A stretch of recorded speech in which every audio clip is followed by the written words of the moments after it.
Welcome to Mojo TV. బులెటిన్ల ముందుగా headlines. ఏపీలో పెట్టుబడులు పెట్టండి, అనుమతుల్లో జాప్యం ఉండదు.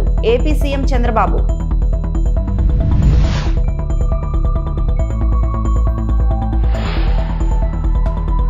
వైకాపా నేత పెద్దిరెడ్డి అటవీ భూముల ఆక్రమణ వీడియో విడుదల చేసిన AP deputy CM Pawan Kalyan.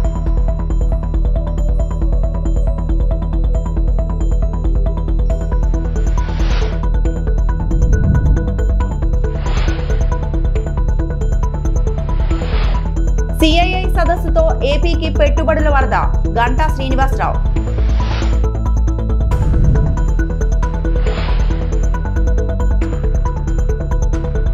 విశాఖలో గూగుల్ భారీ పెట్టుబడులతో అడుగు పెట్టనుందని, 50,000 కోట్ల పెట్టుబడితో 1 గిగావాట్ డేటా సెంటర్ ఏర్పాటు చేయనుందని ఏపీ సీఎం చంద్రబాబు నాయుడు తెలిపారు.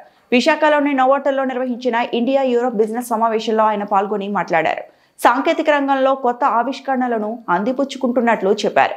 ప్రపంచంలో ఎక్కడికి వెళ్లినా ఐటీలో భారతీయులదే కీలక పాత్ర అని పేర్కొన్నారు. ఇండియా యూరోప్ మధ్య సన్నిహిత సంబంధాలు ఉన్నాయని చెప్పారు. అమరావతిలో క్వాంటమ్ కంప్యూటరింగ్ సెంటర్ అందుబాటులోకి రానుంది. పెట్టుబడులకు వచ్చే వారికి ఎలాంటి ఇబ్బంది లేకుండా చేస్తున్నాం. మౌలిక సదుపాయాల కల్పనలో కూడా ఏపీ ముందుంది. గ్రీన్ ఎనర్జీ రంగంలో పెట్టుబడులు రానున్నాయి. స్పీడ్ ఆఫ్ డూయింగ్ బిజినెస్ విధానంలో ముందుకెళ్తున్నాం. రాష్ట్రంలో పోర్టులతో పాటు రైల్వే అనుసంధానానికి ప్రయత్నం చేస్తున్నాం. ఏపీలో నైపుణ్యం ఉన్న యువత అందుబాటులో ఉన్నారు. కొత్త ఆలోచనలతో వినూత్న ఆవిష్కరణలు చేయడంతో వారు ముందున్నారు. ఏపీలో పెట్టుబడులు పెట్టండి, అనుమతుల్లో ఎలాంటి జాప్యం ఉండదు. 45 రోజుల్లోనే అనుమతులు మంజూరు చేసి త్వరితగతిన ఉత్పత్తికి ప్రోత్సాహం అందిస్తున్నాం. The bulk of them is small and medium enterprises, but with oftentimes a global leadership in their own niche. So I think they can matter even to a giant like India, but of course they are more worried to go in uncharted territories, if you allow me, than to join other companies in Maharashtra, Delhi, Tamil Nadu, where there are already clusters of Italian companies. What would you say to them to convince to come to Andhra Pradesh rather than in already experienced territory? Thank you, Your Excellency. We are in a cooperative federalism. States has to compete each other. This is not new for me. Even earlier I used to compete. Once Bangalore was IT capital for India. Then I used to compete to get it to Hyderabad. Now Hyderabad is better rated than Bangalore because of competition. In Davos also we used to compete. At one stage, the then Chief Minister S.M. Krishna told me, no longer I can compete with you, we will work together. Then I started, excellent, we will work together. India is one, we will promote India. I had a long political career, Your Excellency, 4th time Chief Minister. I have seen everything, starting with reform, technology, now things how it is moving. I can say one thing, we are in a very, very inspiring time. Chittoor జిల్లాలో Vaikapa MLA మాజీ మంత్రి పెద్దిరెడ్డి రామచంద్రారెడ్డి కుటుంబ సభ్యుల అటవీ భూముల ఆక్రమణలపై deputy CM Pawan Kalyan video విడుదల చేశారు. ఇటీవల చిత్తూరు జిల్లాలో ఏరియల్ సర్వే నిర్వహించిన సమయంలో పవన్ వీడియోలు తీశారు. మంగళంపేట అటవీ భూమిలో 76.74 ఎకరాల ఆక్రమణకు గురైనట్లు ఆయన పేర్కొన్నారు. రెవెన్యూ రికార్డులను కూడా తారుమారు చేశారన్నారు. విజిలెన్స్ నివేదిక ప్రకారం చర్యలు తీసుకోవాలని అధికారులను పవన్ ఆదేశించారు.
విశాఖలో ఈ నెల 14-15 తేదీల్లో జరగనున్న సిఐఐ భాగస్వామ్య సదస్సులో గూగుల్ వంటి ప్రతిష్టాత్మక కంపెనీలు పాల్గొంటున్నాయని భీమిలి ఎమ్మెల్యే గంటా శ్రీనివాసరావు తెలిపారు. సిఐఐ సదస్సు సందర్భంగా రుషికొండ బీచ్ లో రూపొందించిన సైకత శిల్పాన్ని ఆయన పరిశీలించారు. ఐటీ సహా పలు కంపెనీలకు మంత్రి నారా లోకేష్ ఇవాళ భూమి పూజ చేయనున్నట్లు చెప్పారు. సిఐఐ సదస్సుతో ఏపీకి పెట్టుబడుల వరద వస్తుందన్నారు. గతంలో వైకాపా ప్రభుత్వం తీరుతో ఏపీ నుంచి పరిశ్రమలు పారిపోయాయని విమర్శించారు. కూటమి ప్రభుత్వం కృషితో కంపెనీలు మళ్లీ రాష్ట్రానికి తిరిగి వస్తాయని చెప్పారు. ఈసారి ఒక ప్రెస్టీజియస్ కంపెనీస్ గూగుల్ లాంటి కంపెనీలు కూడా మన ఈ సమ్మిట్లో పార్టిసిపేట్ చేస్తూ ఉన్నాయి. ఈరోజు యువనాయకులు లోకేష్ బాబు గారు మన భీమిలి నియోజకవర్గంలో 6 కంపెనీస్కి శంకుస్థాపన చేస్తూ ఉన్నాం. అందులో ఇంక్లూడింగ్ రహేజా, దాంతోపాటు వరల్డ్ ట్రేడ్ సెంటర్, ఇవన్నీ కూడా ఈరోజు శంకుస్థాపనలు అవుతూ ఉన్నాయి. అలాగే రేపు మార్నింగ్ నుంచి 15 సాయంత్రం దాకా కూడా ఏ కంపెనీలు ఏంటనేది మొత్తం ఇప్పటికే ఇంటిమేట్ చేసి వాళ్ళందరితో ఎంఓఏలు రెడీ చేసి అవన్నీ గౌరవ ముఖ్యమంత్రి గారు అలాగే ఇతర ముఖ్య అతిథులందరూ కూడా వస్తూ ఉన్నారు. వాళ్ళందరి సమక్షంలో ఎంఓఏలు కూడా చేసుకోవడం జరుగుతూ ఉంది. విశాఖ అనేది ఈరోజు ఒక సిటీ ఆఫ్ డెస్టినీ, ఒక ఫైనాన్షియల్ క్యాపిటల్, వాటన్నిటికి మించి ఒక యాక్సెప్టెన్స్ ఉన్న నగరం. ఎందుకంటే ఒక మంచి కాస్మోపాలిటన్ కల్చర్, ఒక ప్రకృతికి సంబంధించిన అందమైన ప్రాంతం. గూగుల్ సంబంధించిన CEO సుందర్ పిచై గారు కూడా ఆయన మాటల్లో చెప్పడం జరిగింది. ఒక వైజాగ్ అనే ఒక సిటీ, ఒక బ్యూటిఫుల్ సిటీ, కోస్టల్ సిటీ అని చెప్పి ఆయన చెప్పినట్టుగా ఒక పక్క చక్కటి సముద్రం, ఆ పక్కనే ఎత్తైన కొండలు, స్టీల్ ప్లాంట్, పోర్ట్ లాంటి ఒక ఇండస్ట్రియలైజేషన్ ఉన్న పారిశ్రామిక ప్రాంతం, అలాగే చాలా మంచి పచ్చదనంతో కూడిన గ్రామీణ ప్రాంతం, అలాగే అరకు, పాడేరు లాంటి ఒక ఏజెన్సీ ప్రాంతం, ఇట్లా అన్నీ కలిపి మిక్స్ అయి ఉన్న ప్రాంతం విశాఖపట్నం. మరి అటువంటి విశాఖపట్నానికి పెట్టుబడులు రావడం అనేది మరి చంద్రబాబు నాయుడు గారు, పవన్ కళ్యాణ్ గారు, నరేంద్ర మోడీ గారి నాయకత్వంలో ఏదైతే డబుల్ ఇంజన్ సర్కారు కృషి చేస్తూ ఉందో దాన్ని చేసుకొని పెట్టుబడుల యొక్క వరద మనకి ఆంధ్రప్రదేశ్ రాబోతూ ఉంది. గతంలో 5 సంవత్సరాలు పరిపాలించిన జగన్మోహన్ రెడ్డి గారు ఉన్న పరిశ్రమలు కూడా ఇక్కడి నుంచి తరిమేశారు. అంటే మన అమరాజా బ్యాటరీస్ కావచ్చు, అలాగే లూలు కావచ్చు, ఇవే ఏ అయితే ఆ రోజు పరిపాలన చేస్తున్న ముఖ్య వ్యక్తి ఒక యాటిట్యూడ్ తోటి ఇక్కడి నుంచి పరిశ్రమలు కూడా పారిపోయాయి. మళ్ళీ ఈ రాష్ట్రానికి చంద్రబాబు నాయుడు గారు ముఖ్యమంత్రి అయిన తర్వాత కోల్పోయిన ప్రాభవాన్ని తిరిగి తీసుకొచ్చి ఆంధ్రప్రదేశ్ బ్రాండ్ ఇమేజ్ని పెంచి మళ్ళీ అవన్నీ కూడా తిరిగి వచ్చేటట్టుగా చేయడం జరుగుతూ ఉంది. రేపు సమ్మిట్లో ఆయన కూడా పార్టిసిపేట్ చేస్తూ ఉన్నారు, లూలు CMD. అలాగే దానికి భూమి పూజ కూడా జరుగుతూ ఉంది. నాకు నిన్న సాయంత్రం నుంచి కూడా దాదాపు ఒక 10-15 మంది ఫోన్లు చేశారు. సార్ మాకు ఫ్రోజన్ అయిందంటున్నారు EDB వాళ్ళ MOS చేయడానికి, కొంచెం దయచేసి వీలైతే కొంచెం మాకు చెప్పి మావి కూడా ఇంక్లూడ్ చేయండి సార్ అని చెప్పి నాకు డైరెక్ట్గా చాలా మంది ఫోన్లు చేస్తూ ఉన్నారు. గతంలో పార్ట్నర్షిప్ సమ్మిట్లు అన్ని రాష్ట్రాలు, గుజరాత్తో సహా, హైదరాబాద్తో సహా, కర్ణాటక సహా అన్ని రాష్ట్రాలు కూడా ఈ సమ్మిట్ చేయడం అనేది కామన్.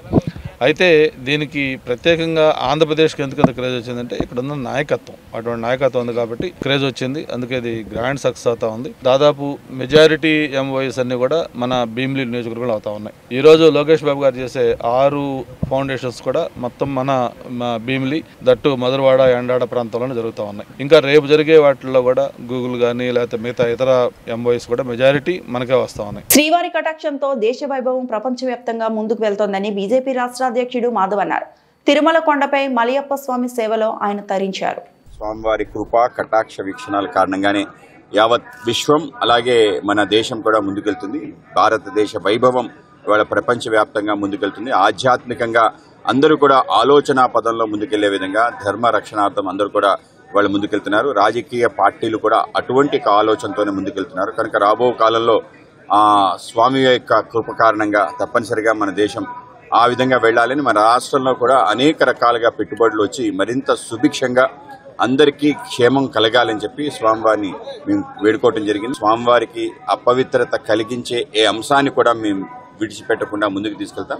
ఈరోజు NDA కూటమి అటువంటి ఆలోచనతోనే ముందుకెళ్తుంది. తిరుమల తిరుపతి దేవస్థానం అనుబంధంగా ఉన్న అన్ని దేవాలయాలు, అలాగే చిన్న దేవాలయాలు కూడా వాటికి జీర్ణోద్ధరణ, ధూప దీప నైవేద్యాలు అందే విధంగా, ధర్మ రక్షణార్థం ఏ కార్యక్రమాలు అయితే ఆ కార్యక్రమాలు చేసే విధంగా తిరుమల తిరుపతి దేవస్థానం యొక్క నిధులు ధర్మం కోసం ఎక్కువగా వినియోగించబడేటట్టు తప్పనిసరిగా ప్రయత్నం చేస్తాం.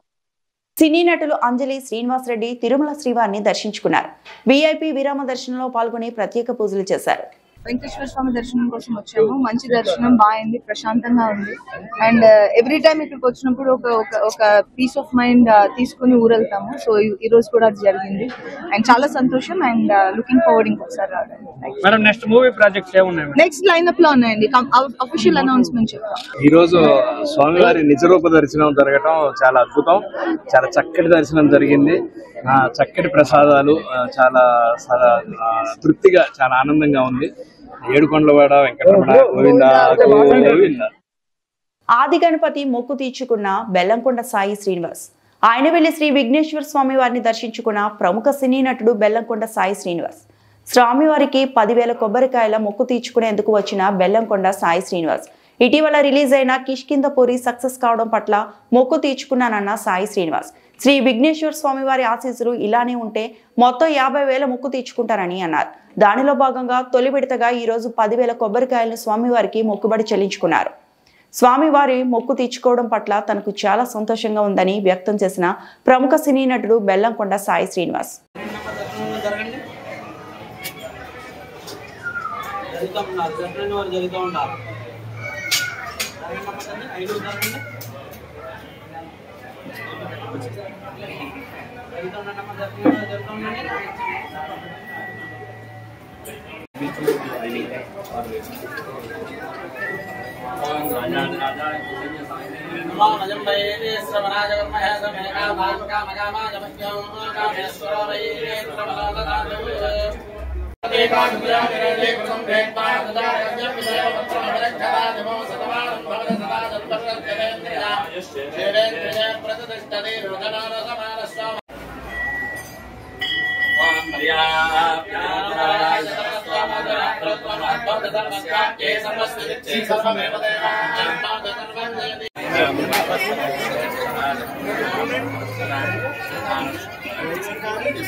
ఈ వార్తలు ఇంతటితో సమాప్తం.